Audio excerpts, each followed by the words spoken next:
ప్రతిఘటన టీవీకి స్వాగతం. క్షణక్షణం మీకోసం. ఇటీవల నిర్వహించిన కులగణన సర్వే ఆధారంగా ఈ నెల 26 నుంచి కొత్త రేషన్ కార్డుల జారీకి రాష్ట్ర సర్కార్ సిద్ధమైంది. ఈ మేరకు పౌర సరఫరాల శాఖ కమిషనర్ ఎస్ చౌహాన్ గైడ్లైన్స్ జారీ చేశారు. ఈ మార్గదర్శకాల ప్రకారం మండల స్థాయిలో ఎంపీడీఓలు, మున్సిపాలిటీల్లో మున్సిపల్ కమిషనర్లకు లబ్ధిదారుల గుర్తింపు బాధ్యతలు అప్పగించారు. ఈ కార్యక్రమాన్ని జిల్లా స్థాయిలో అడిషనల్ కలెక్టర్, జిల్లా సివిల్ సప్లైస్ ఆఫీసర్ పర్యవేక్షించనున్నారు. కొత్త రేషన్ కార్డులకు సంబంధించి ఇప్పటికే రూపొందించిన ముసాయిదా జాబితాను గ్రామ సభ, వార్డు సభల్లో ప్రదర్శించారు.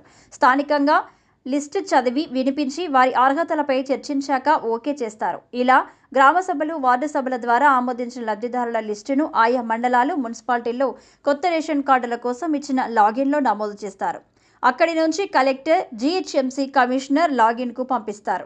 అలా పంపిన జాబితాను కలెక్టర్, జీహెచ్ఎంసీ కమిషనర్ వెరిఫై చేసి లిస్టు సివిల్ సప్లయర్స్ కమిషనర్